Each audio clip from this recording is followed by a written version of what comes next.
చేసిన పాపానికి కష్టాన్ని ఇచ్చినప్పుడు కూడా భగవంతుడి నామమే చెప్పి పాదములు పట్టుకున్న వాడిని చూసి సిగ్గుపడి తలపట్టుకుని నించుంటాట. ఎందుకని అంటే మీకు ఒక ఉపమానం చెప్తే పట్టుకుంటారు. ఆఫీసులో ఇన్స్పెక్షన్ ఉంది, బయలుదేరుతున్నాను, పెన్ను కనపడలేదు.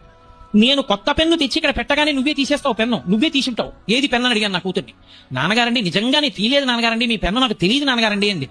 నువ్వే తీసుంటావు అని చెప్పి దాన్ని నింద చేసి ఒక్క మొట్టికాయ కొట్ట తల పట్టుకుని ఏడుస్తుంటే వెళ్ళి గబగబా నా పరుసు అవి తీసుకుంటుంటే పెన్ను స్టాండ్ లో పెట్టవలసింది పరుసు పక్కనెట్టాను. ఎందుకు కూతురు దగ్గరికి వెళ్ళి క్షమార్పణ అడగకూడదని, అయ్యో పిల్లని నిష్కారణంగా తిట్టాను, మొట్టికాయ కొట్టాను, పాపం ఏడుస్తోంది అనుకుని పెన్ను జేబులో పెట్టుకుని కనపడకుండా దాని ఎదురుగుండా కనపడితే అదిగో పెన్ను అంటుందేమో అని ప్యాంట్లో పెట్టుకుని కిందకి వెళ్ళిపోయి మోటార్ సైకిల్ తీస్తున్నాను.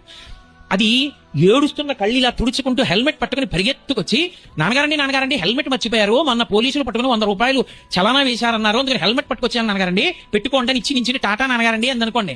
ఇప్పుడు నేను ఏమనుకుంటాను, పిచ్చి తల్లిని నిష్కారణంగా నింద చేశాను, ముట్టికే కొట్టాను, నా కోసమని హెల్మెట్ పెట్టుకుని నా కళ్ళు ఇలా తుడుచుకుంటూ పరిగెత్తుకొచ్చి నాన్నగారండి అని హెల్మెట్ ఇచ్చి టాటా చెప్తూ ఎలా నించిందో నీ గుర్తు పెట్టుకు కాజాల ప్యాకెట్ పట్టుకొస్తానా పట్టానా?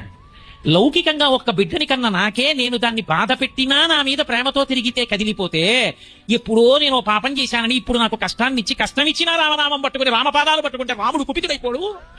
ఆ కష్టాన్ని తట్టుకునే మనసైనా ఇస్తాడు, కష్టాన్నైనా తగ్గిస్తాడు. ఔషధం అంటూ లోకంలో ఉంటే రామనామం రామకథ పట్టుకోవాలి భగవంతుని పాదాలు. అంతేగాని కష్టం వచ్చింది కాబట్టి నేను భగవంతుడిని వదిలేస్తాను అనుకున్నవాడు నాకు అనారోగ్యం వచ్చింది కాబట్టి హాస్పిటల్ నుంచి పారిపోతానన్న వాడితో సమానం.